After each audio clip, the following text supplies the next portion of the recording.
दोस्तों रेटिंग के बारे में बात की जाए तो इसकी आईएमबी जो रेटिंग है 5.5 की है 10 में से। साथ ही साथ लगभग 78% रेड टोमेटोज यूजर्स ने इसे पसंद किया है। तो रेटिंग तो ठीक ठाक है और आगे चलकर इसके बारे में और जानकारी मैं आपको देता हूँ। द बीकीपर एक 2024 अमेरिकी एक्शन थ्रिलर फिल्म है जो डेविड आयर द्वारा निर्देशित और कट विमर द्वारा लिखित है। फिल्म में जैसन स्टैथम, एमी रेवर लैम्पमैन, जोश हचरसन, बॉबी नादरी, मिन्नी ड्राइवर, फिलिसिया राशद और जेरेमी आयरन शामिल हैं।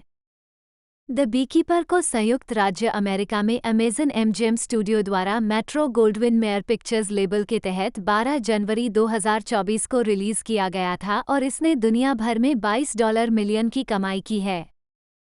कथानक। इस अनुभाग का कथानक सारांश बहुत लंबा या अत्यधिक विस्तृत हो सकता है।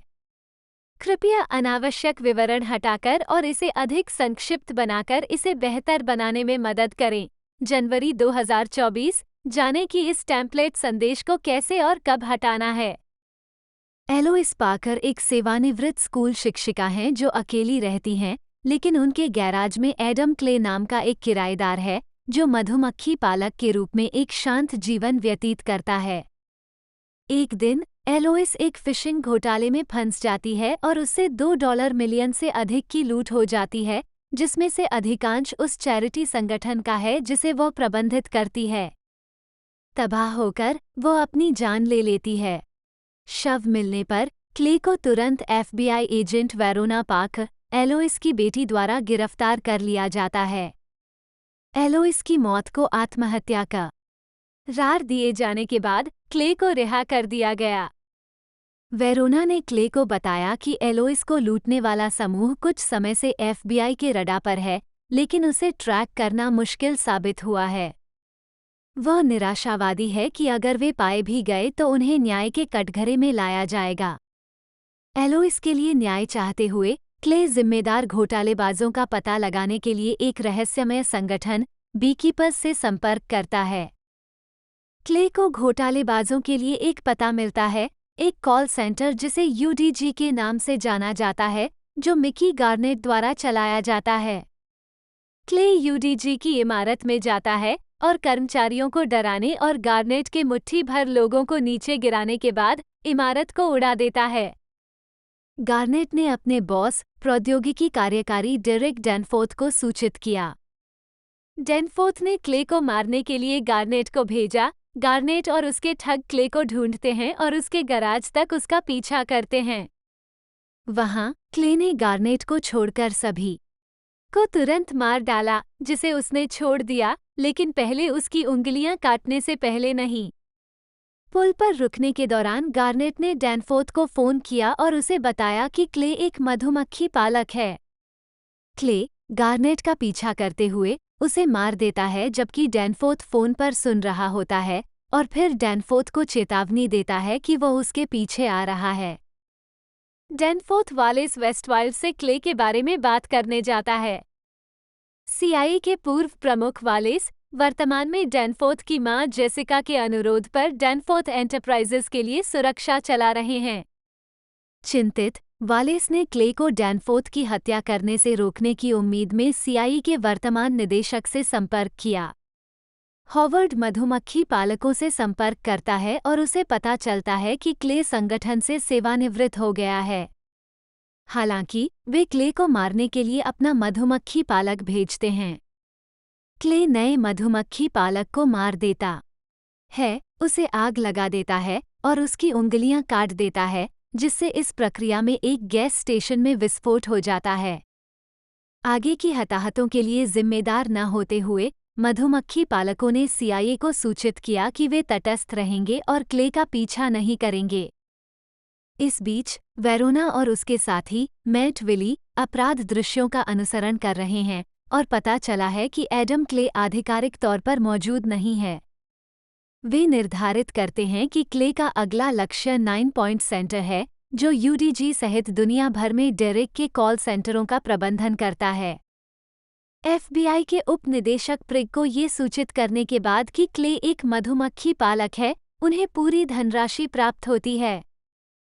वालेस पूर्व विशेष बलों के कर्मियों के एक समूह का समन्वय करता है और उन्हें बताता है कि मधुमक्खी पालक एक गुप्त संगठन है जिसे संयुक्त राज्य अमेरिका की रक्षा करने का काम सौंपा गया है, जो सरकार के अधिकार क्षेत्र से ऊपर और बाहर काम करता है।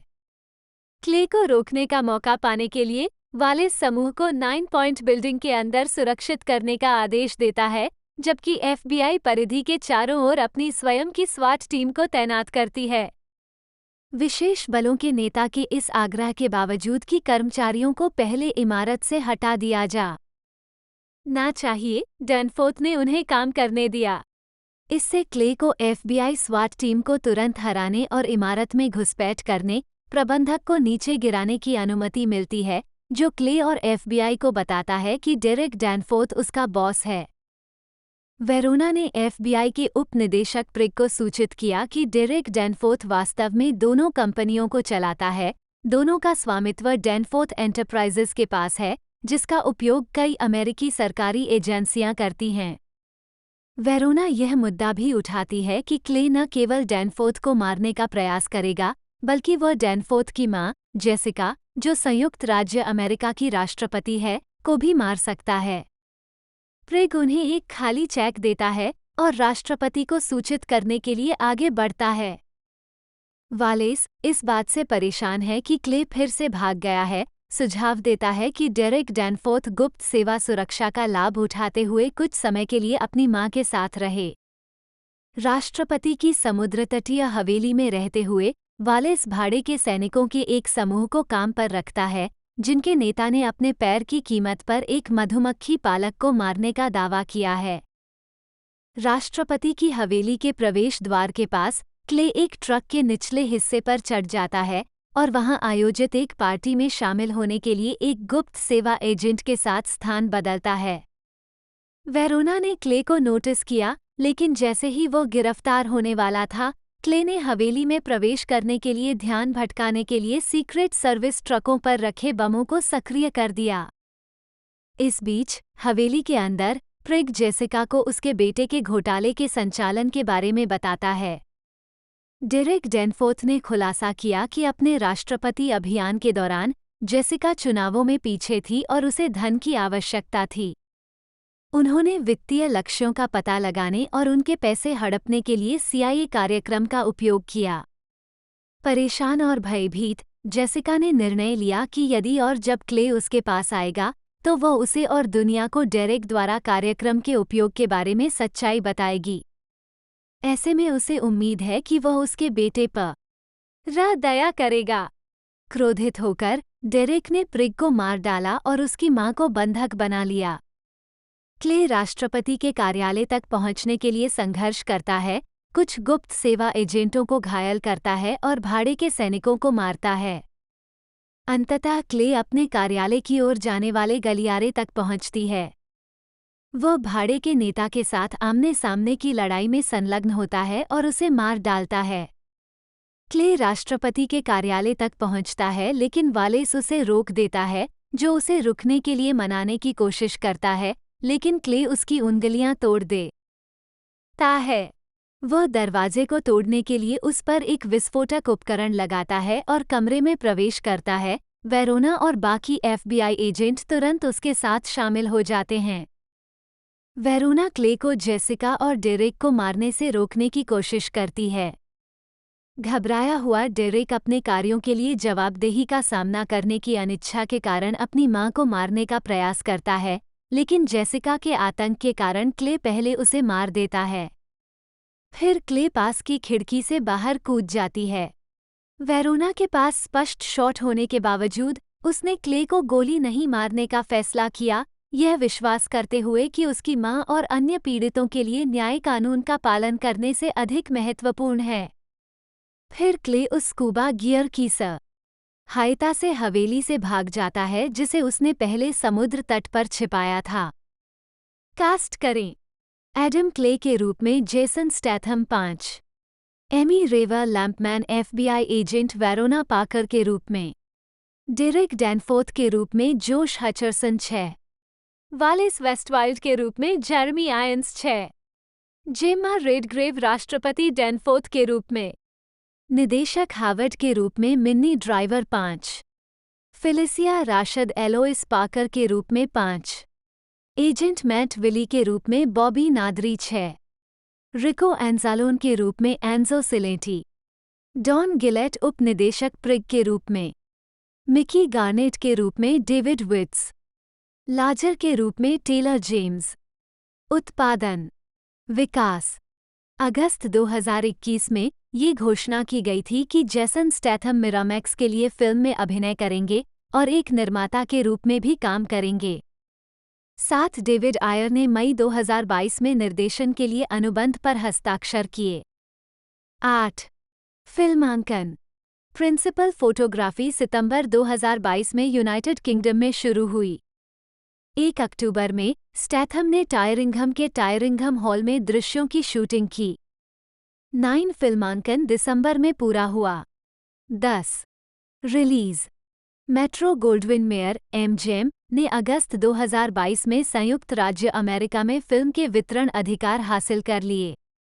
1 फरवरी 2023 में स्काई सिनेमा ने यूनाइटेड किंगडम में अधिकार हासिल कर लिए। 6 इसे अमेजन एमजीएम स्टूडियो द्वारा 12 जनवरी 2024 को पारंपरिक थिएटरों और डॉल्बी सिनेमा और आईमैक्स में रिलीज किया गया था। 11/5 स्वागत बॉक्स ऑफिस 15 जनवरी 2024 तक द बीकीपर ने संयुक्त राज्य अमेरिका और कनाडा में $19 और 20 सेंट मिलियन और अन्य क्षेत्रों में $2 और 80 सेंट मिलियन यानी दुनिया भर में कुल $22 मिलियन की कमाई की है। 3-4 संयुक्त राज्य अमेरिका और कनाडा में द बीकीपर को मीन गर्ल्स और द बुक ऑफ क्लैरेंस के साथ रिलीज किया गया था और इसके शुरुआती सप्ताहांत में 3,303 थिएटरों से $17.19 मिलियन की कमाई करने का अनुमान लगाया गया था। 12 इसने अपने पहले दिन $6.7 मिलियन कमाए, जिसमें गुरुवार रात के पूर्वावलोकन से $2.4 मिलियन भी शामिल थे। ये $16.7 मिलियन की कमाई के साथ पहली बार मीन गर्ल्स के बाद दूसरे स्थान पर रही। 13 आलोचनात्मक प्रतिक्रिया समीक्षा एग्रीगेटर वेबसाइट रॉटन टोमाटोज पर 114 आलोचकों में से 69% समीक्षाएं सकारात्मक हैं, जिनकी औसत रेटिंग 5.8/10 है। वेबसाइट की सर्वसम्मति में लिखा है, हर्षपूर्वक निंदनीय और आनंदपूर्वक प्रतिगामी द बीकीपर साबित करता है कि जब एक्शन थ्रिलर को न्याय देने की बात आती है तो स्टैथम ने अपना डंका नहीं खोया है। 14 मेटाक्रिटिक, जो एक भारित औसत का उपयोग करता है, ने 33 आलोचकों के आधार पर फिल्म को 100 में से 54 का स्कोर दिया, जो मिश्रित या औसत समीक्षाओं को दर्शाता है। 15 सिनेमास्कोर द्वारा सर्वेक्षण किए गए दर्शकों ने फिल्म को ए जोड़ से एफ पैमाने पर बी जोड़ का औसत ग्रेड दिया, जबकि पोस्ट्रैक द्वारा सर्वेक्षण किए गए दर्शकों ने इसे 84% समग्र सकारात्मक स्कोर दिया। साथ ही 63% ने कहा कि वे निश्चित रूप से फिल्म की सिफारिश करेंगे। डेविड आयर, जन्म 18 जनवरी 1968, एक अमेरिकी फिल्म निर्माता हैं जो लॉस एंजल्स में स्थापित अपराध फिल्में बनाने और गिरोहों और पुलिस भ्रष्टाचार से निपटने के लिए जाने जाते हैं। उनकी पटकथाओं में Training Day 2001, The Fast and The Furious 2001 और स्वाट 2003 शामिल हैं। उन्होंने Harsh Times 2005, Street Kings 2008, End of Watch 2012, Sabotage 2014 और द बीकीपर 2024 का भी निर्देशन किया है। 2016 में उन्होंने डीसी एक्सटेंडेड यूनिवर्स की सुपरहीरो फिल्म सुसाइड स्क्वाड और फिर नेटफ्लिक्स के लिए शाह री फैंटेसी फिल्म ब्राइट 2017 का निर्देशन किया। उन्होंने अभिनेता शिया लाबियोफ के साथ 2 बार सहयोग किया है, पहले द्वितीय विश्व युद्ध के नाटक फ्यूरी 2014 के साथ, फिर crime thriller the tax collector 2020 के साथ। उन्होंने अपने मित्र क्ले शहीद स्लोन के साथ भी काम किया है, जो उनकी 4 फिल्मों में दिखाई दिए हैं। प्रारंभिक जीवन आयर का जन्म 18 जनवरी 1968 को शैम्पेन, इलिनॉइस में हुआ था और उनका पालन पोषण ब्लूमिंगटन, मिनेसोटा और बेथिस्डा, मैरीलैंड में हुआ, जहां किशोरावस्था में उनके माता पिता ने उन्हें घर से बाहर निकाल दिया था। एक आयर अपने चचेरे भाई के साथ लॉस एंजल्स, कैलिफोर्निया में रहते थे, जहां दक्षिण मध्य लॉस एंजल्स में उनके अनुभव उनकी कई फिल्मों के लिए प्रेरणा बने। दो आयर ने हाई स्कूल छोड़ दिया और आजीविका के लिए घरों में पेंटिंग की। 3 आइए यूएसएस हेडो SSN 604 पर एक पनडुब्बी सोनार तकनीशियन STS के रूप में संयुक्त राज्य अमेरिका की नौसेना में भर्ती हुआ। 4-5 करियर आयर की पटकथा U-571 अमेरिकी नौसेना में एक पनडुब्बी के रूप में उनके अनुभवों पर आधारित थी। आयर ने 2001 में the Fast and The furious के लिए पटकथा पर सहयोग किया। आयर ने अपराध नाटक डार्क ब्लू के लिए पटकथा लिखी और ये लॉस एंजल्स पुलिस विभाग में उनका शोध था जिसने उनकी सबसे प्रमुख पटकथा ट्रेनिंग डे का नेतृत्व किया। आयर ने स्वॉट के लिए एक पटकथा लिखने के लिए एक अनुबंध पर हस्ताक्षर किए जो उनकी मूल कहानी पिच पर आधारित थी। ये फिल्म क्लार्क जॉनसन द्वारा निर्देशित थी और 2003 में रिलीज हुई थी। 2006 में पटकथा लेखक डेविड आयर ने स्वीकार किया कि U-571 ने इतिहास को विकृत किया है और कहा कि वह ऐसा दोबारा नहीं करेंगे। 6 उन्होंने BBC रेडियो 4 के द फिल्म प्रोग्राम को बताया कि उन्हें ये सुझाव देना अच्छा नहीं लगा कि ब्रिटिशों के बजाय अमेरिकियों ने नौसैनिक एनिग्मा 0 पर कब्जा कर लिया था, यह एक विकृति थी। एक भाड़े का निर्णय अमेरिकी दर्शकों के लिए फिल्म को आगे बढ़ाने के लिए इस समानांतर इतिहास का निर्माण करना। मेरे दादा दादी दोनों द्वितीय विश्व युद्ध में अधिकारी थे और अगर कोई उनकी उपलब्धियों को तोड़ मरोड़ कर पेश करेगा तो मुझे व्यक्तिगत रूप से नाराजगी होगी। 7 आयर के निर्देशन की शुरुआत फिल्म हर्श टाइम्स से हुई थी, जो दक्षिण मध्य लॉस एंजल्स की सड़कों पर आधारित एक एक्शन ड्रामा थी जिसमें दिखाया गया था कि कैसे नशीली दवाओं का उपयोग और पिछले सैन्य अनुभव लोगों के सामान्य जीवन जीने के प्रयासों को प्रभावित करते हैं। उन्होंने एक्शन थ्रिलर स्ट्रीट किंग्स का निर्देशन किया जो 2008 में रिलीज हुई थी। बाद में आयर ने एंड ऑफ वॉच लिखी और निर्देशित की, जो दक्षिण मध्य लॉस एंजल्स के 2 पुलिसकर्मियों के दैनिक जीवन के बारे में एक एक्शन थ्रिलर थी जिसकी भूमिका जैक गिलेनहॉल और माइकल पैना ने निभाई थी। बॉक्स ऑफिस पर लाभदायक रिटर्न और समीक्षकों के अनुकूल स्वागत के साथ फिल्म को 2012 के अंत में रिलीज किया गया था। रोजर एबर्ट ने इसे 2012 की चौथी सर्वश्रेष्ठ फिल्म का नाम देते हुए इसे हाल के वर्षों में सर्वश्रेष्ठ पुलिस फिल्मों में से एक कहा था। 8 उनकी अगली फिल्म एक्शन थ्रिलर सबोटेज थी जिसमें अर्नोल्ड डी श्वार्ज़नेगर ने अभिनय किया था। फिल्म 28 मार्च 2014 को रिलीज हुई थी।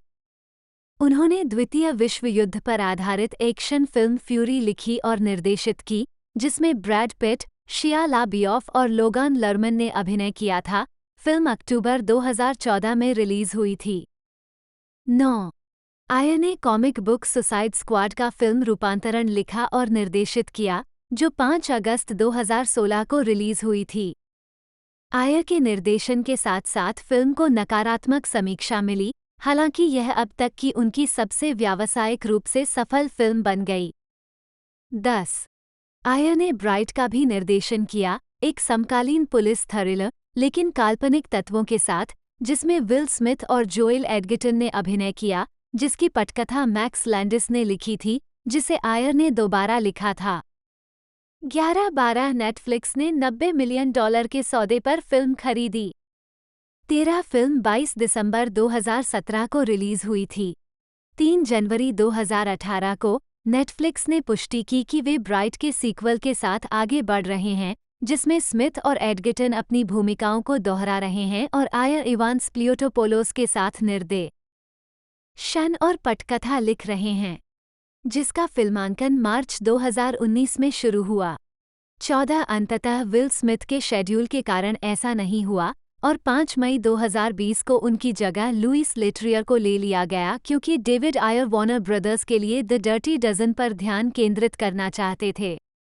13 दिसंबर 2016 को आयर को suicide squad, Gotham city siren के स्पिन ऑफ को निर्देशित करने के लिए बोर्ड पर लाया गया, जो कैथी यान द्वारा निर्देशित बर्ड्स ऑफ प्री में विकसित हुआ, 16 और मार्गोट रॉबी ने हार्ले क्विन की अपनी भूमिका को दोहराया। 17 गोथम सिटी सायरन का विकास जारी रहा, लेकिन अप्रैल 2021 तक गोथम सिटी सायरन को रोक दिया गया है। 18 डिएगो लूना अभिनीत स्कारफेस के रीमेक का निर्देशन करने के लिए उन्हें यूनिवर्सल पिक्चर्स द्वारा अनुबंधित भी किया गया था, लेकिन उन्हें जाने दिया गया क्योंकि उनकी स्क्रिप्ट बहुत हिंसक थी। 19 आयर ने 4 जनवरी 2018 को ऑडियंस नेटवर्क के पूर्व प्रोग्रामिंग प्रमुख क्रिस लॉन्ग के साथ सीडर पार्क एंटरटेनमेंट की स्थापना की। मुख्य रूप से फिल्मों और टेलीविजन शो के निर्माण के लिए स्थापित, सीडर पार्क द्वारा निर्मित पहली फिल्म 2020 की द टैक्स कलेक्टर थी, जो अभिनेता शिया लाबियोफ के साथ आयर का दूसरा सहयोग था। 21 जून 2018 को इसने एंटरटेनमेंट वन के साथ एक फर्स्ट लुक डील तय की और इसमें स्क्रिप्टेड और अनस्क्रिप्टेड दोनों तरह की टेलीविजन श्रृंखला शामिल होगी। 22 मई 2022 में आयर ने कट विमर द्वारा लिखित और जेसन स्टैथम द्वारा अभिनीत मिरामैक्स के लिए direct action thriller the beekeeper पर हस्ताक्षर किए, जिसके बाद मेट्रो गोल्डविन मेयर ने घरेलू वितरण अधिकार प्राप्त कर लिए। 23-24 ये फिल्म 12 जनवरी 2024 को सिनेमाघरों में रिलीज होने वाली है। 25 अक्टूबर 2023 में ये घोषणा की गई थी कि आयर और स्टैथम सिल्वेस्टर स्टैलोन की पटकथा से लेवोन ट्रेड पर काम करने के लिए फिर से मिलेंगे। चक डिक्सन के इसी नाम के उपन्यास पर आधारित, जिसका निर्माण मार्च 2024 में शुरू होने की उम्मीद है। 26 दोस्तों इसकी रिलीजिंग डेट के बारे में बात की जाए तो इसकी रिलीजिंग डेट थी 12 जनवरी 2024 से। दोस्तों इसकी लेंथ की बात की जाए तो लगभग 107 मिनट इसकी टोटल लेंथ थी और इसने जो एक तरह से जो बजट में इसे बनाया गया है वो $100 मिलियन, यानी बहुत भारी भरकम बजट था और इसके बावजूद इसे सीधा OTT पर उतारा गया। जी हाँ दोस्तों, इसके OTT राइट है वो नेटफ्लिक्स के पास है और नेटफ्लिक्स पर ही ये हमें देखने को मिली है। साथ ही साथ दोस्तों इसी के साथ इसे मेन जो बेस लैंग्वेज है वो इंग्लिश में बनाया गया है, बाकी नेटफ्लिक्स डब द्वारा इसे हर लैंग्वेज में रिलीज़ किया गया है। इंडिया के अंदर भी 2-3 लैंग्वेजों में डब किया गया है, हिंदी के अंदर। और बाकी दोस्तों आप किसी भी कंट्री से बिलोंग करते हो, आप डिस्क्रिप्शन में दिए गए लिंक से चेकआउट कर सकते हो कि ये कौन कौन सी लैंग्वेज में अवेलेबल है। बाकी आप नेटफ्लिक्स के एक तरह से ऐप के अंदर भी जाकर आप इसे चेक कर सकते हो। बाकी इसके बारे में और इन्फॉर्मेशन मैंने आपको बता ही दी है। अब आगे चलकर इसके कास्टिंग और कैरेक्टरों के बारे में मैं आपको जानकारी देता हूँ। विलियम हंट ब्लॉक, जन्म 2 अप्रैल 1954, एक अमेरिकी फिल्म निर्माता हैं, जिन्होंने अप्रैल 2017 से अक्टूबर 2023 तक मिरामैक्स के CEO के रूप में कार्य किया। उनके निर्माता क्रेडिट में W 2008, डिस्ट्रिक्ट 9 2009, फ्यूरी 2014, बैड शामिल हैं। मॉम्स 2016, डर्टी ग्रैंडपा 2016, हेलोवीन 2018 और हेलोवीन किल्स 2021। प्रारंभिक जीवन। ब्लॉक का जन्म न्यूयॉर्क शहर में हुआ, जहां उन्होंने कोलंबिया विश्वविद्यालय में पढ़ाई की और बाद में स्कूल के फिल्म कार्यक्रम के समर्थक बन गए। 1 करियर।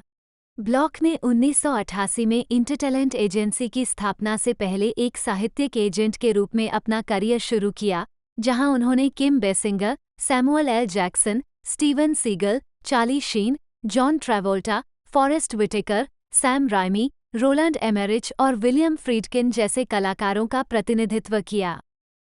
1992 में वो वेस्ट कोस्ट ऑपरेशंस के प्रमुख के रूप में इंटरनेशनल क्रिएटिव मैनेजमेंट में शामिल हुए।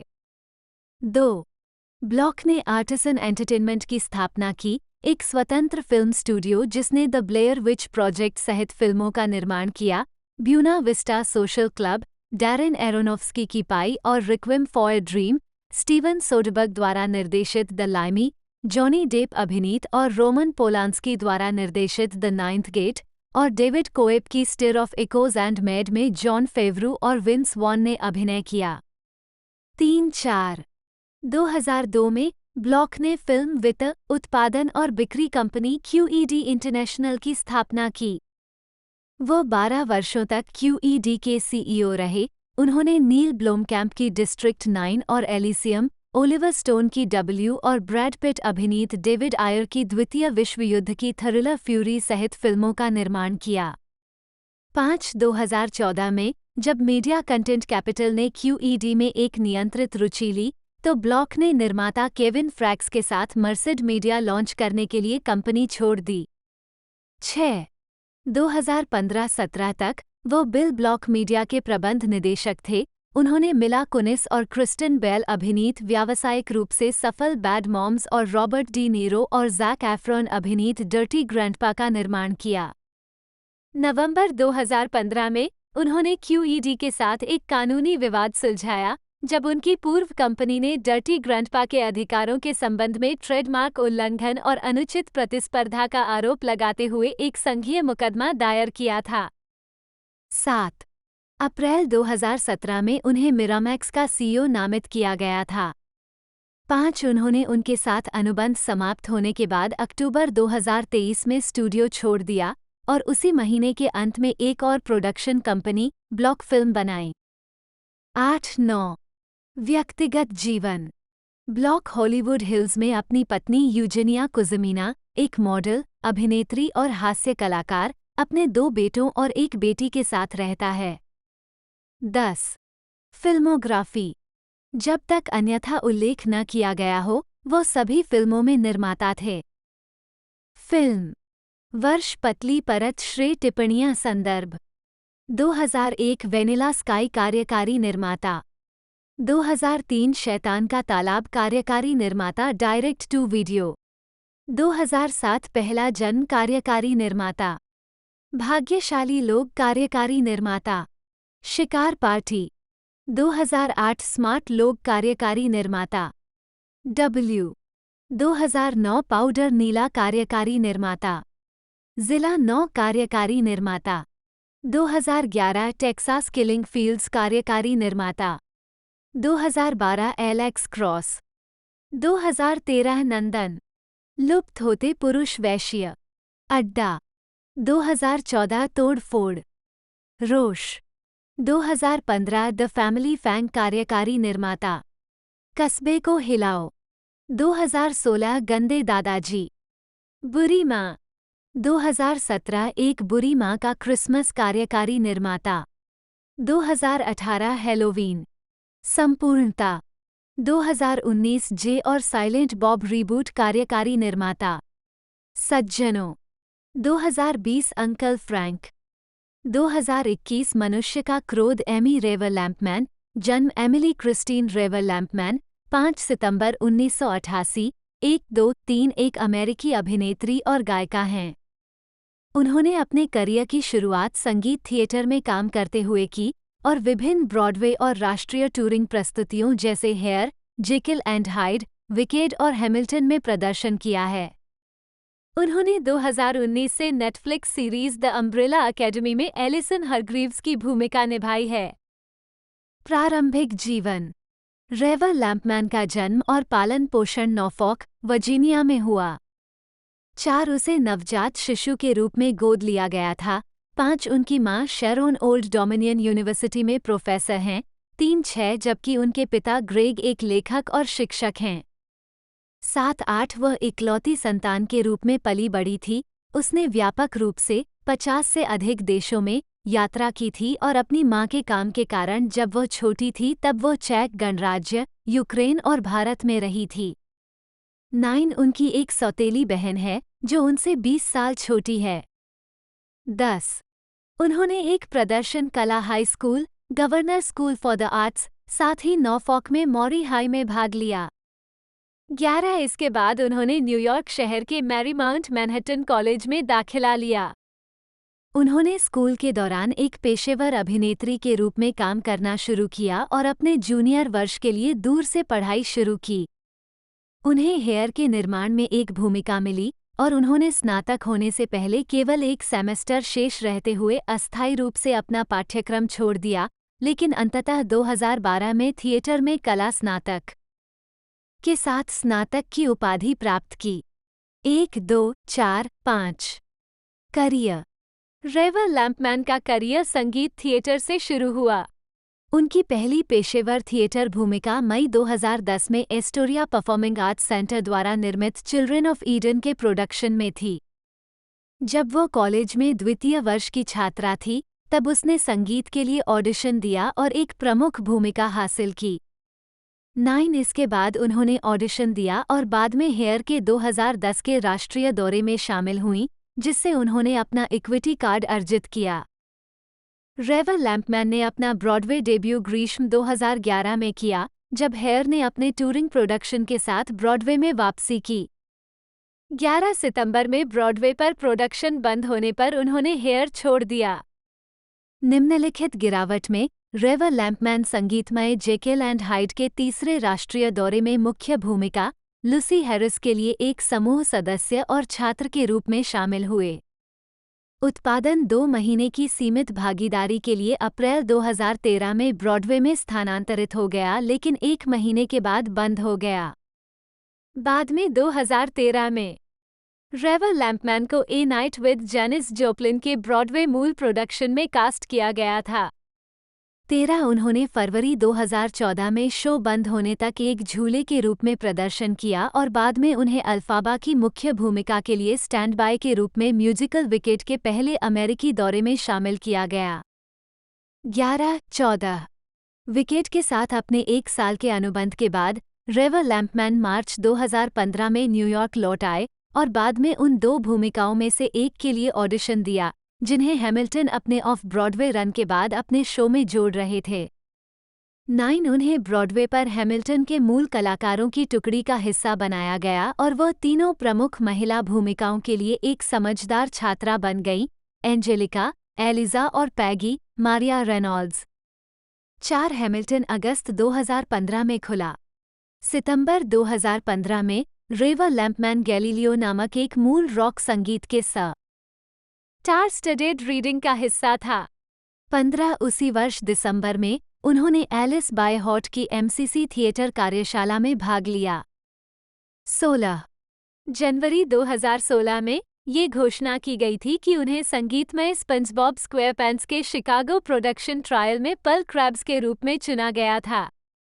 4 उन्होंने अप्रैल 2016 में हैमिल्टन छोड़ दिया और उन 2 मूल कलाकारों में से एक हैं जिन्होंने प्रोडक्शन के फिल्मांकन में हिस्सा नहीं लिया। वह उस वर्ष के अंत में शो के शिकागो प्रोडक्शन के मूल सदस्य के रूप में हैमिल्टन लौट आईं, जिसका पूर्वावलोकन सितंबर 2016 में शुरू हुआ। मार्च 2017 में वह एंजेलिका के रूप में अभिनय करते हुए शो के पहले राष्ट्रीय दौरे में शामिल हुईं। 4 उन्होंने 2017 के अंत तक शो के साथ दौरा किया और सैन फ्रांसिस्को और लॉस एंजल्स में प्रदर्शन किया। 17 2019 के अंत में ये घोषणा की गई थी कि वह रॉबर्ट ओ हारा द्वारा निर्देशित नए मूल संगीत गन एंड पाउडर के सह कलाकार के रूप में अपने पूर्व हैमिल्टन के सह कलाकार सोलिया फिफर के साथ शामिल होंगी। इस शो का अर्लिंगटन, वर्जीनिया में 1 महीने तक क्षेत्रीय कार्यक्रम रहा, जो 28 जनवरी 2020 को शुरू हुआ। 18 रेवा लैम्पमैन को 2017 में अपनी पहली प्रमुख टेलीविजन भूमिका मिली, जिसमें उन्होंने द अम्ब्रेला अकादमी में एलिसन हरग्रीव्स, अभिनेता एलियट पेज और टॉम हॉपर के साथ अन्य लोगों की भूमिका निभाई। 19 ये शो 2018 की पहली छमाही के दौरान फिल्माया गया था और फरवरी 2019 में नेटफ्लिक्स पर रिलीज किया गया था। ये शो 2019 में नेटफ्लिक्स की तीसरी सबसे लोकप्रिय श्रृंखला थी, जिसमें 45 मिलियन से अधिक दर्शक थे। 20 रेवा लैम्पमैन ने 2019 में 5 महीनों में दूसरा सीजन फिल्माया। सीजन का प्रीमियर जुलाई 2020 में हुआ। 21 पूरे 2019 में उन्होंने ए मिलियन लिटिल थिंग्स और जेन द वर्जिन जैसे टेलीविजन शो में अतिथि भूमिकाएं भी निभाईं। रेवा लैम्पमैन को डेविड डिग्स और राफेल कैसल द्वारा 2019 एल्बम 7 नाइट्स इन शिकागो में चित्रित किया गया था। 22 जुलाई 2020 में ये घोषणा की गई थी कि रावेर लैम्पमैन एप्पल टीवी जोड़ श्रृंखला सेंट्रल पार्क में मॉली टिलरमैन की आवाज़ के रूप में क्रिस्टन बेल की जगह लेंगे। मिश्रित नस्ल के चरित्र के रूप में उनके प्रदर्शन पर विवाद के कारण बेल द्वारा अपनी भूमिका से इस्तीफा देने के बाद ये घोषणा की गई। रेवर लैम्पमैन ने श्रृंखला के दूसरे सीजन में मोली को आवाज दी। 23 व्यक्तिगत जीवन। रेवर लैम्पमैन डेविड डिग्स के साथ रिश्ते में हैं, जिनसे उनकी मुलाकात 2015 में हुई थी जब वे हैमिल्टन में एक साथ प्रदर्शन कर रहे थे। 24 सितंबर 2023 में रेवर लैम्पमैन और डिग्स ने अपने इंस्टाग्राम पेजों के माध्यम से घोषणा की कि वे अपने पहले बच्चे की उम्मीद कर रहे हैं। 25 फिल्मोग्राफी। फिल्म वर्ष शीर्षक भूमिका टिप्पणियाँ। 2019 प्लास्टर आराम करने वाला लघु फिल्म। 2020 एक विशिष्ट बुधवार मिली। 2021 शीर्षकहीन डरावनी फिल्म एलेक्स कार्यकारी निर्माता भी। 2022 कुत्ता बेला। काला प्रकाश मीरा जोन्स। गेटलोप सैम। 2024 मधुमक्खी पालक FBI एजेंट वेरोना पाकर। टेलीविजन वर्ष शीर्षक भूमिका टिप्पणियाँ। 2016 अजीब माँ बाहर डेट पर महिला episode Hemming It Up. 2018 1 lakh छोटी चीजें रेबेका एपिसोड शुक्रवार रात का खाना। 2019 अमेरिकी पिता ट्रैवल एजेंट आवाज episode Stompe le Monde. Jane the Virgin Lily Lofton episode अध्याय 97 अध्याय 98। रोबोट चिकन पुदीना लड़के की माँ आवाज episode robot chicken Santa dead spoiler alert holiday mother thing special. 2019 वर्तमान छाता अकादमी एलिसन हरग्रीव्स नंबर 3 अफवाह मुख्य भूमिका 30 एपिसोड।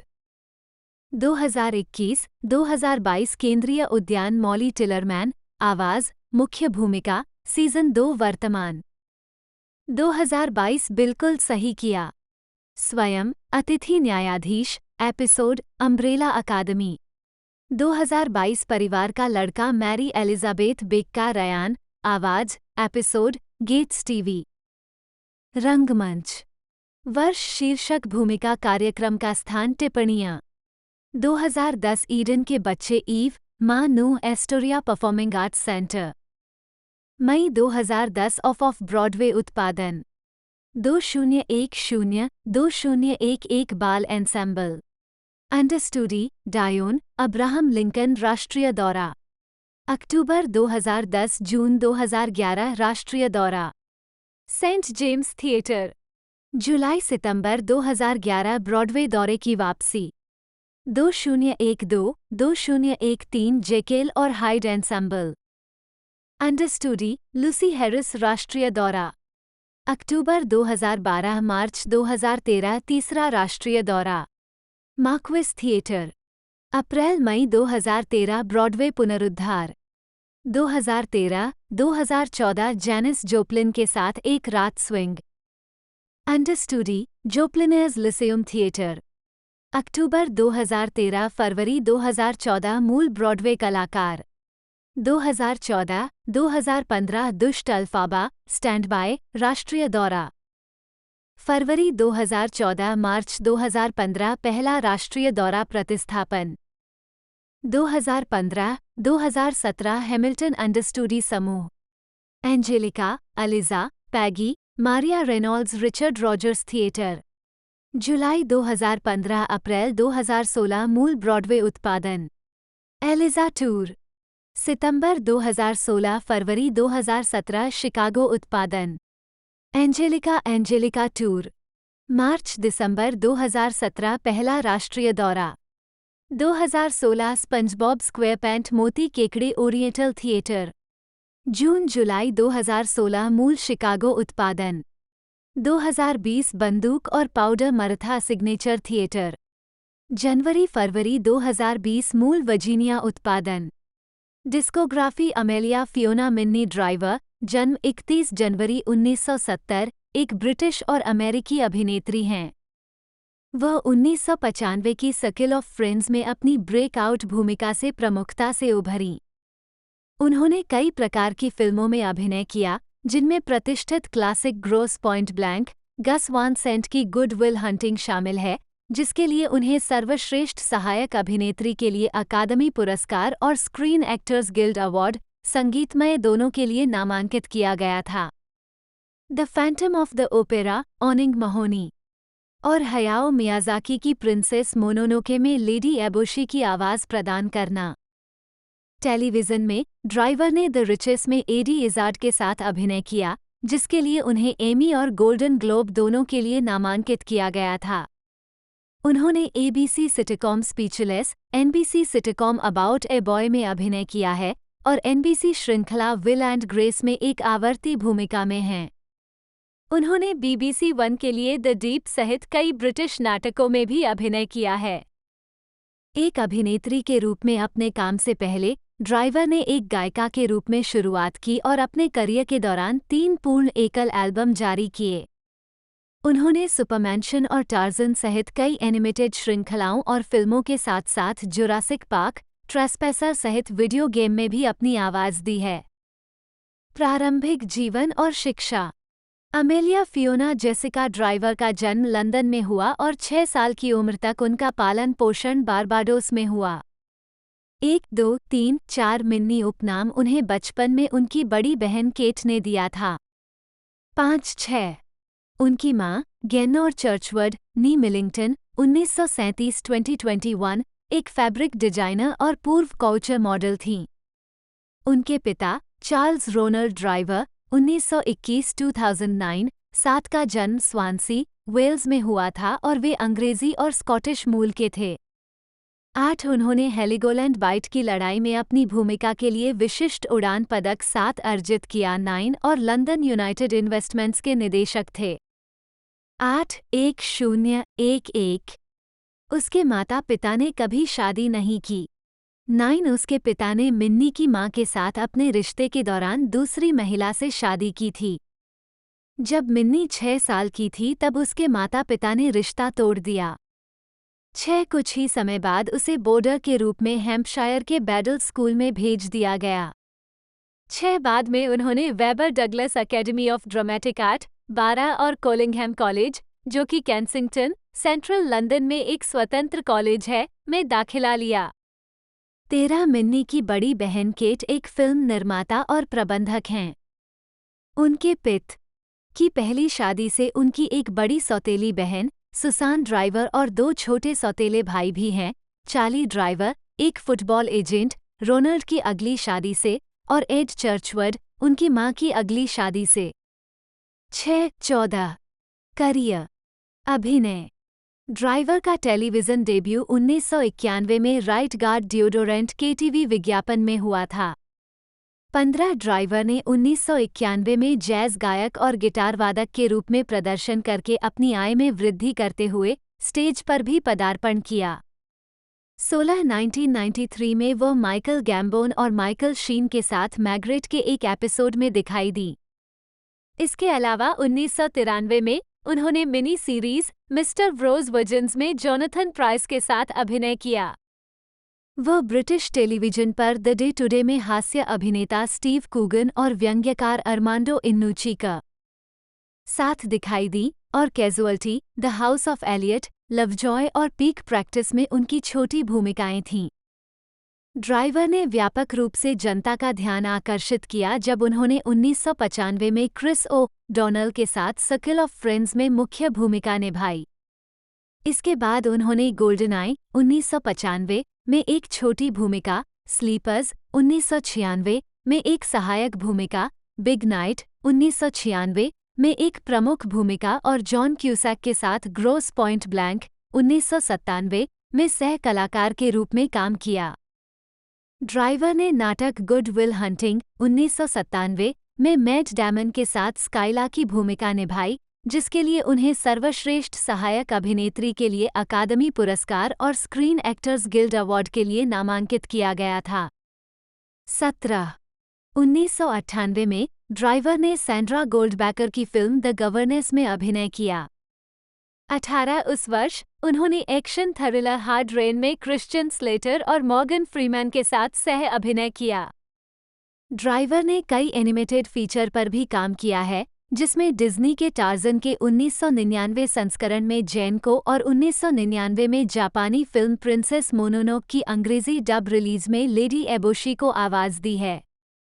2003 और 2004 में उन्होंने विल एंड ग्रेस में लोरेन फिंस्टर, करेन वॉकर, मेगन मुल्ली की दासी और करेन के प्रेमी लाइल फिनेस।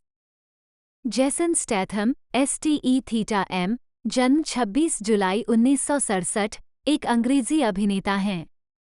उन्हें विभिन्न एक्शन थ्रिलर फिल्मों में ऐसे किरदारों को चित्रित करने के लिए जाना जाता है जो आमतौर पर सख्त, गंभीर या हिंसक होते हैं। स्टैथम को 2000 और 2010 के दशक के दौरान एक्शन फिल्मों के पुनरुत्थान का नेतृत्व करने का श्रेय दिया गया है। 2017 तक उनके फिल्मी करियर ने टिकटों की बिक्री से $1.50 बिलियन, £1 और 10 पेंस बिलियन से अधिक की कमाई की, जिससे वह फिल्म उद्योग के सबसे बैंकेबल सितारों में से एक बन गए। 2-3 स्टैथम ने अपनी युवावस्था में स्थानीय बाजार स्टालों पर काम करते हुए मनोरंजक रूप से चीनी मार्शल आर्ट, किकबॉक्सिंग और कराटे का अभ्यास शुरू किया। एक शौकीन फुटबॉलर और गोताखोर, वह ब्रिटेन की राष्ट्रीय गोताखोरी टीम के सदस्य थे और 1990 के राष्ट्रमंडल खेलों में इंग्लैंड के लिए प्रतिस्पर्धा की थी। कुछ ही समय बाद उन्हें विभिन्न विज्ञापन अभियानों में फ्रेंच कनेक्शन, टॉमी हिलफिगर और लेवी के लिए मॉडलिंग करने के लिए कहा गया। मार्केट स्टालों पर काम करने के उनके पिछले इतिहास ने गाय रिची अपराध फिल्मों लॉक, स टॉक और 2 स्मोकिंग बैरल्स 1998 और स्नैच 2000 में उनकी कास्टिंग को प्रेरित किया। इन फिल्मों की व्यावसायिक सफलता ने स्टैथम को ट्रांसपोर्टर 3 2002-2008 में फ्रैंक मार्टिन के रूप में अभिनय करने के लिए प्रेरित किया। The Italian job 2003, crank 2006, war 2007, the Bank job 2008, the mechanic 2011, spy 2015 जैसी कई तरह की डकैती और एक्शन थ्रिलर फिल्मों में अभिनय करने के बाद मैकेनिक, रिसरेक्शन 2016, उन्होंने खुद को हॉलीवुड के अग्रणी व्यक्ति के रूप में स्थापित किया। हालांकि उन्होंने revolver 2005, chaos 2005, in the name of the king 2007, 13, 2010, Blitz 2011, killer elite 2011 जैसी व्यावसायिक और गंभीर रूप से असफल फिल्मों में भी अभिनय किया है। हमिंगबर्ड 2013 और वाइल्ड कार्ड 2015। उन्होंने सामूहिक एक्शन श्रृंखला द एक्सपेंडेबल्स 2010-2014 और फास्ट एंड फ्यूरियस फ्रेंचाइजी के एक भाग के रूप में व्यावसायिक सफलता हासिल की। बाद में उन्होंने Fast and Furious 6, 2013, Furious 7, 2015, the Fate of the Furious 2017, F9, 2021, Fast X 2023 और स्पिन ऑफ फास्ट में डेकार्ड शॉ की भूमिका निभाई है। And Furious Presents Hobbs and Shaw 2019। उन्हें हॉब्स एंड शॉ में सह निर्माता के रूप में अपना पहला प्रोडक्शन क्रेडिट प्राप्त हुआ। प्रारंभिक जीवन।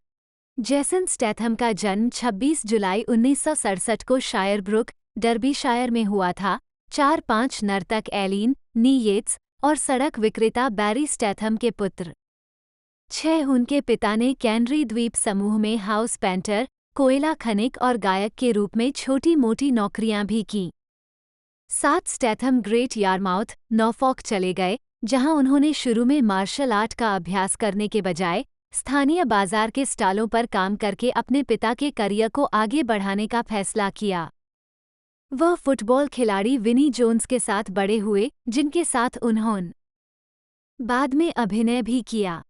जोन्स ने उन्हें फुटबॉल से परिचित कराया और स्टैथम स्थानीय व्याकरण स्कूल 1978-1983 के लिए खेलने चले गए, जिसमें उन्होंने 11 साल की उम्र से भाग लिया था, एक जुनून जिसे उन्होंने गोताखोरी के साथ साझा किया था।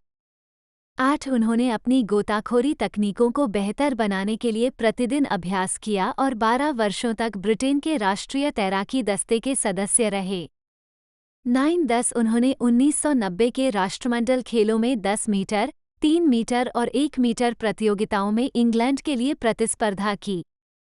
11 उन्होंने 2003 में IGN के साथ एक साक्षात्कार में कहा था कि राष्ट्रीय टीम के साथ उनका समय एक महान अनुभव था और यह आपको अनुशासन, ध्यान केंद्रित करना सिखाता है और निश्चित रूप से आपको परेशानी से दूर रखता है। 12 मीडिया में स्टैथम का जीवन तब शुरू हुआ जब उन्हें स्पोर्ट्स मॉडलिंग में विशेषज्ञता रखने वाली एजेंसी स्पोर्ट्स प्रमोशन द्वारा देखा गया, जब वो लंदन के crystal palace national sports centre में प्रशिक्षण ले रहे थे। उन्हें 1996 के वसंत ग्रीष्मकालीन संग्रह के दौरान विभिन्न मॉडलिंग अनुबंधों के लिए टॉमी हिलफिगर, ग्रिफिन और लेवी द्वारा भी हस्ताक्षरित किया गया था। 1997 में वो कपड़ों के ब्रांड फ्रेंच कनेक्शन के लिए एक मॉडल बन गए। हाई स्ट्रीट कपड़ों की श्रृंखला के एक प्रवक्ता ने कहा, हमने जेसन को चू ना क्योंकि हम चाहते थे कि हमारा मॉडल एक सामान्य लड़के जैसा दिखे। उसका लुक अभी के लिए बिल्कुल सही है, बहुत मर्दाना और बहुत अधिक पुरुष मॉडल जैसा नहीं। 5 हालांकि उन्हें अभी भी अपनी ज़रूरतों को पूरा करने के लिए एक सड़क विक्रेता के रूप में अपने पिता के नक्शे कदम पर चलने के लिए मजबूर होना पड़ा। उन्होंने कहा कि वह सड़क के कोनों पर नकली इत्र और आभूषण बेचते थे। 7-14 उन्होंने कुछ संगीत वीडियो में छोटी भूमिकाएं निभाईं, जिनमें 1993 में द शैमन द्वारा कॉमन ऑन, 1994 में इरेजर द्वारा रन टू द सन, 15 और dream a little dream of me शामिल हैं। 1995 में द ब्यूटीफुल साउथ द्वारा 16-17 आजीविका। इस खंड की तटस्थता विवादित है। प्रासंगिक चर्चा वार्ता पृष्ठ पर पाई जा सकती है। कृपया इस संदेश को तब तक न हटाएं जब तक ऐसा करने की शर्तें पूरी न हो जाएं। नवंबर 2020 जानें कि इस टेम्पलेट संदेश को कैसे और कब हटाना है। 2010 प्रमुखता में वृद्धि। 2007 में स्टैथम फ्रेंच कनेक्शन के लिए एक मॉडल के रूप में काम करते समय उनका परिचय नवोदित ब्रिटिश निर्देशक गाय रिची 18 से हुआ, जो एक फिल्म प्रोजेक्ट विकसित कर रहे थे और उन्हें एक स्ट्रीट वाइड चोर कलाकार की भूमिका निभानी थी। ब्लैक मार्केट सेल्समैन के रूप में स्टैथम के अतीत के बारे में जानने के बाद रिची ने उन्हें अपनी 1998 की अपराध कॉमेडी थ्रिलर लॉक, स्टॉक और 2 स्मोकिंग बैरल में बेकन की भूमिका निभाने के लिए चुना। 19 फिल्म को समीक्षकों और दर्शकों दोनों ने खूब सराहा और स्टैथम को लोगों की नज़रों में लाने में मदद की। फिल्म में उनकी भूमिका के लिए उन्हें यूके 5,000 पाउंड का भुगतान किया गया था। साथ रिची के साथ स्टैथम का दूसरा सहयोग 2000 की फिल्म स्नैच में आया, जिसमें उन्होंने तुर्की की भूमिका निभाई। लोकप्रिय अभिनेता ब्रैड पिट, डेनिस फरीना और बेनिकियो डेल टोरो के साथ इस फिल्म ने बॉक्स ऑफिस पर $80 मिलियन से अधिक की कमाई की। स्नैच में उनकी भूमिका के लिए उन्हें यूके 15,000 पाउंड का भुगतान किया गया, जो उनकी पहली फिल्म की राशि से 3 गुना अधिक था। साथ स्टैथम हॉलीवुड में प्रवेश करने में सफल रहे और 2001 में 2 फिल्मों में दिखाई दिए, science fiction action horror film Ghosts of Mars और science fiction martial art action film the One. Statham को अधिक फिल्मी भूमिकाओं की पेशकश की गई और 2002 में उन्हें ल्यूक बेसन द्वारा लिखित एक्शन फिल्म द ट्रांसपोर्टर में ड्राइवर फ्रैंक मार्टिन की मुख्य भूमिका के लिए चुना गया। उन्होंने विंग चुन, कराटे और किकबॉक्सिंग का अध्ययन किया है। 20 इस फिल्म के 2 सीक्वल बने, ट्रांसपोर्टर 2 2005 और ट्रांसपोर्टर 3 2008।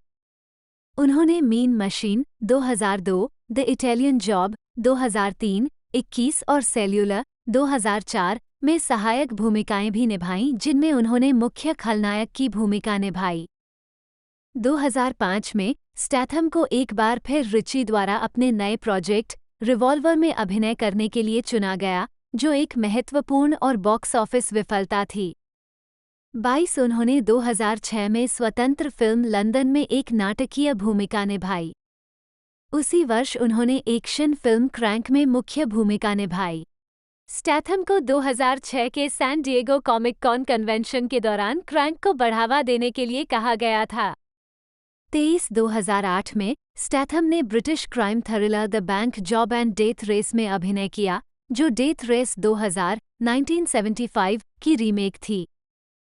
अमेरिकी फिल्म समीक्षक आर्मंड वाइट ने स्टैथम के एक्शन फिल्म स्टार के रूप में उभरने की सराहना की। डेथ रेस के अवसर पर वाइट ने स्टैथम के किसी भी समकालीन फिल्म स्टार का सर्वश्रेष्ठ ट्रैक रिकॉर्ड का समर्थन किया। 24 बाद में 2008 में वाइट ने काइनेटिक पॉप कला का एक महान उदाहरण के रूप में स्टैथम के ट्रांसपोर्टर 3 की प्रशंसा की।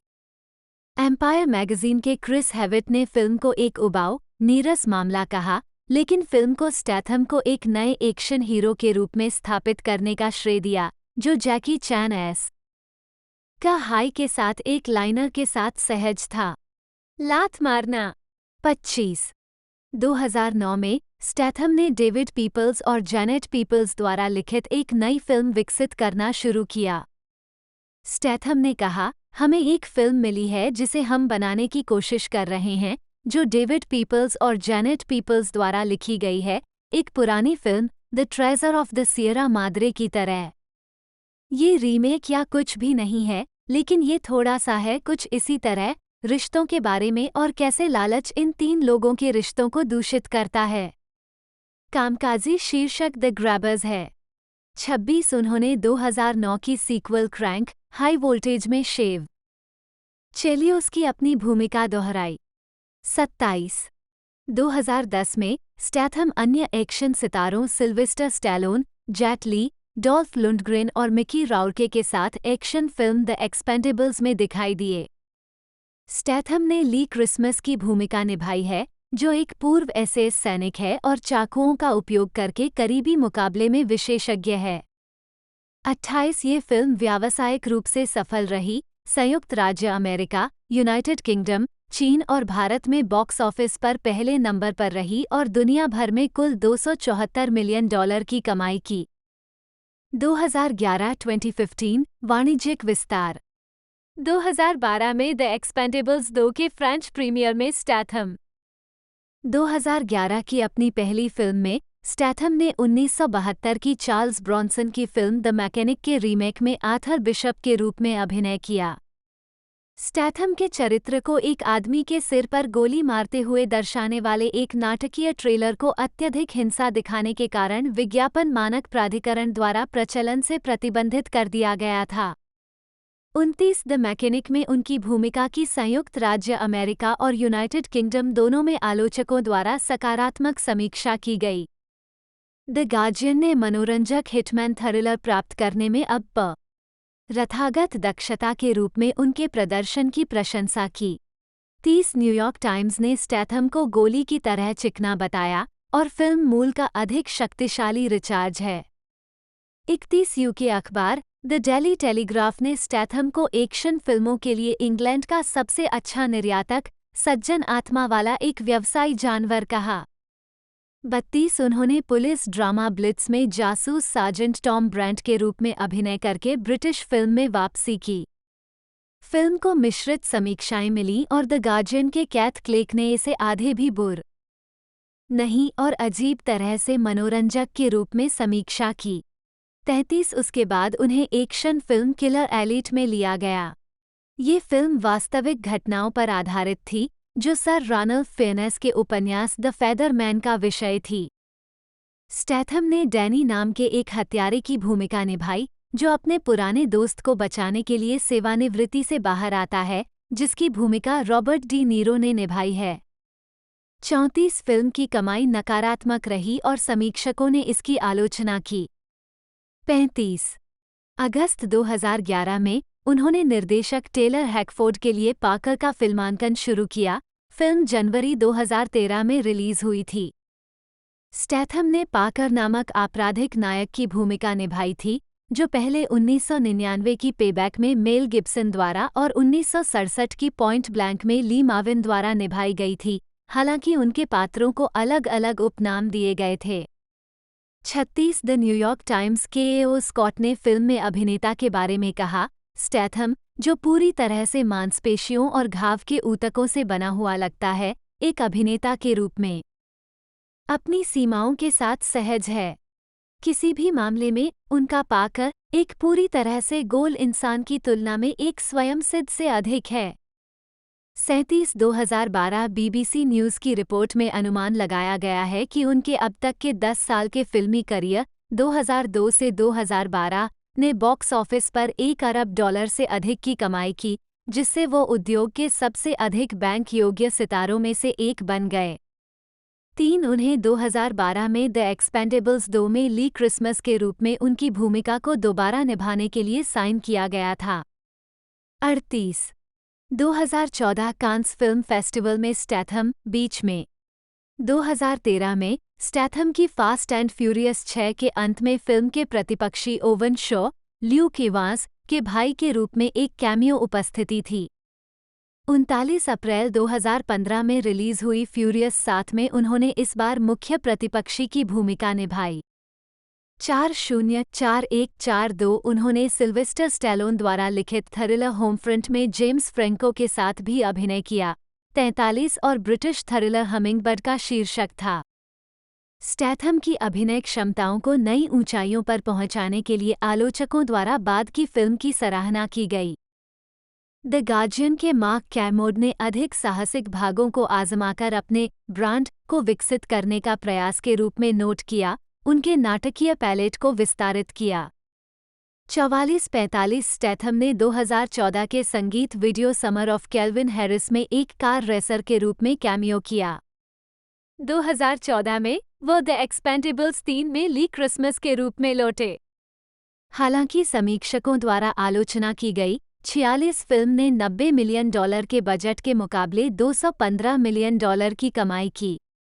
47 2015 में उन्होंने मेलिसा मैकॉथी, जूड लॉ और रोज बायर्न के साथ एक्शन कॉमेडी स्पाई में अभिनय किया। व्यावसायिक रूप से सफल इस फिल्म को स्टैथम की अधिक गंभीर भूमिकाओं के विपरीत उसके हास्य पक्ष को प्रदर्शित करने के लिए विशेष रूप से सराहा गया। 48495051 एम्पायर पत्रिका के एक लेख के अनुसार 2015 के अंत में एक स्पाई 2 का विकास किया गया था, जिसमें स्टैथम के चरित्र रिक फोर्ड के लिए अधिक स्क्रीन समय समर्पित था। 52 स्पाई में उनकी भूमिका के लिए उन्हें कॉमेडी में सर्वश्रेष्ठ अभिनेता के क्रिट का चॉइस अवार्ड के लिए नामांकित किया गया था। 53 स्टैथम को 2015 के अंत में ट्रांसपोर्टर श्रृंखला को रीबूट करने के लिए 3 फिल्म अनुबंध की पेशकश की गई थी, लेकिन उन्होंने इसे ठुकरा दिया क्योंकि हस्ताक्षर की तारीख से पहले उन्हें स्क्रिप्ट नहीं दी गई थी और वे इसके मुआवजे पैकेज से नाखुश थे। 5455 द गार्जियन के एक लेख के अनुसार स्टैथम ने आगामी स्पेक्टर फिल्म में जेम्स बॉन्डर की भूमिका निभाने में रुचि व्यक्त की। इसके लेखक स्टीव रोज ने कहा कि इसमें कोई संदेह नहीं है कि स्टैथम बॉन्डर वॉक पर चल सकते हैं और अपनी बात कहना किसी ऐसे चरित्र के साथ शायद ही कोई मुद्दा हो सकता है जिसका उच्चारण शॉन कॉनरी के स्कॉटिश ब्रोग और टिमोथी डाल्टन के वेल्श के बीच उतार चढ़ाव वाला हो। 56 साक्षात्कार के बाद आलोचकों और जनता की ओर से उन्हें भविष्य की फिल्म में जेम्स बॉन्डर के रूप में स्थापित करने के लिए कई कॉल आए। 575859 2016 वर्तमान निरंतर सफलता।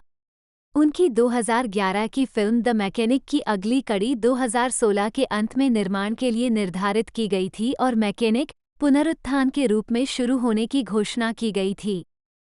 ये फिल्म अंतर्राष्ट्रीय फिल्म बाजारों में व्यावसायिक रूप से अत्यधिक सफल रही और दुनिया भर में $109 और 40 सेंट मिलियन की कमाई की।